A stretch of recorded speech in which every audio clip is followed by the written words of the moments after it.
മുഖ്യമന്ത്രിയെക്കുറിച്ചുള്ള സ്തുതിഗീതത്തെ തള്ളാതെ LDF convener E P Jayarajan. ഒരാളെ ജനം വല്ലാതെ ഇഷ്ടപ്പെടുമ്പോൾ അയാളെക്കുറിച്ച് പാട്ടും സിനിമയും ഒക്കെ ഉണ്ടാകുന്നത് സ്വാഭാവികമാണ്, അതിൽ തെറ്റില്ല. എന്നാൽ നേരത്തെ പി ജയരാജനെ ഇതേ വിഷയത്തിൽ പാർട്ടി ശാസിച്ചത് പഴയ ചരിത്രമാണ്, അതിപ്പോൾ ചർച്ച ചെയ്യേണ്ട എന്നും ഇ പി ജയരാജൻ പറഞ്ഞു. മനുഷ്യരിൽ പൊതുനിലകളെ കാണുമ്പോൾ കൂടുതൽ താല്പര്യങ്ങളോ സ്നേഹമോ ഒക്കെ ഉണ്ടായേക്കാം. അതിൻ്റെ ഭാഗമായിട്ട് ചിലപ്പോൾ കവിത എഴുതും, പാട്ട് പാടും, നാടകമുണ്ടാക്കും, സിനിമയുണ്ടാക്കും.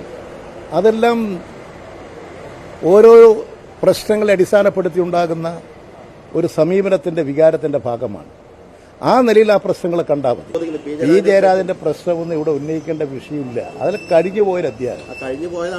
ജയരാജന്റെ കുറിച്ച് നടപടിയൊന്നും പാർട്ടിക്കകത്ത് ഉണ്ടായിട്ടുമില്ല. അങ്ങനെ ഒരു സംഘടനയും ഇല്ല. ആരെങ്കിലും ഉണ്ടാക്കിയതിന്റെ ഒന്നും പിതൃത്വം പി ജയരാജൻ ഏറ്റെടുത്തിട്ടില്ല.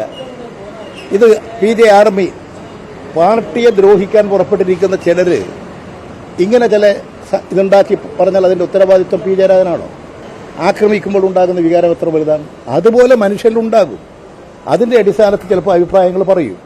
അതൊന്നും നിങ്ങളിപ്പോൾ ഈ തരത്തിൽ വ്യാഖ്യാനിച്ച് അതൊരു പ്രചരണമാക്കേണ്ട ഒരു കാര്യവുമില്ല.